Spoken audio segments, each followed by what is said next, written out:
जिन्नात की हकीकत, जिन्नात की दुनिया, जिन्नात का निज़ाम, जिन्नात का वजूद और जिन्नात के कारनामे और जिन्नात के हालात, जिन्नात के वाक़यात, जिन्नात की सुबह। एक बहुत बड़ी हस्ती सहल बिन अब्दुल्ला तस्तरी रहमतुल्लाह अलैह से एक वाक़या सुनते हैं। ये अल्लाह के वली हैं और इनकी बहुत वाक़यात हैं पुरअसरार दुनिया के। मानते हैं, मैं कौम आद की बस्तियों के करीब एक इलाके में था।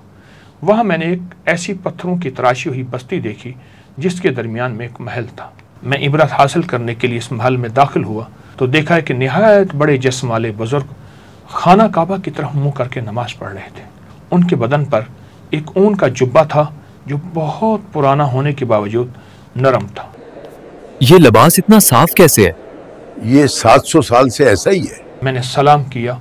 उन्होंने जवाब दिया और कहा, ओ इंसान, जिस्म कपड़ों को खराब नहीं करता बल्कि गुनाह और हराम माल उन्हें खराब करते हैं। क्या कमाल की बात है। मैंने इसी लिबास में हज़रत ईसा और हज़रत मोहम्मद सल्लल्लाहु अलैहि वसल्लम से मुलाकात की है। उन पर ईमान लाया। मैंने पूछा, आप कौन हैं? मैं वही जिन हूं जिसका जिक्र सूरतुल जिन में है।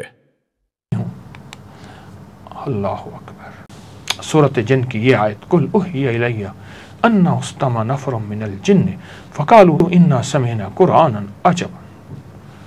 अगर कोई बंदा ये आयत मुबारका पढ़ता है, एक बार, 3 बार, 5 बार, 7 बार इस आयत को पढ़ता है और खो जाता है, अल्लाह पाक नेक जिन्नात की जिम्मेदारियां लगाते हैं कि उसकी हिफाजत करें, शरीर जिन्नात से, शरीर जादू से। फरमाया, कुछ करना तुम्हारे जिम्मे है, बाकी सब कुछ करना मेरे जिम्मे है। जैसे इंसान सजदे देता है, इबादत करता है, मेरा अल्लाह कहता है तूने नमाज पढ़ी है, अब इसके बाद इसके वादे मैं पूरे करके दिखाऊंगा। अल्लाह सच्चा, उसका वादा सच्चा।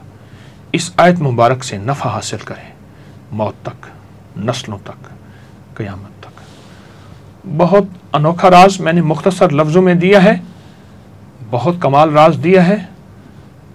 कायनात राजों में है, तजर्बात राजों में है। बस राजों को ज़्यादा ना कुरे दें, हमारी समझ वहाँ तक पहुँच ही नहीं सकती। बस मानने में खैर है, बस मानने में खैर है। जज़ाकल्लाह। अस्सलामु अलैकुम व रहमतुल्लाह। इस वीडियो को लाइक और शेयर करें। अब करिए YouTube चैनल को सब्सक्राइब करें और रोजाना ज्यादा से ज्यादा सब्सक्राइब करवाएं। आप दूसरों के लिए सदका जारिया बनेंगे, अल्लाह पहले आपके दुख टालेगा।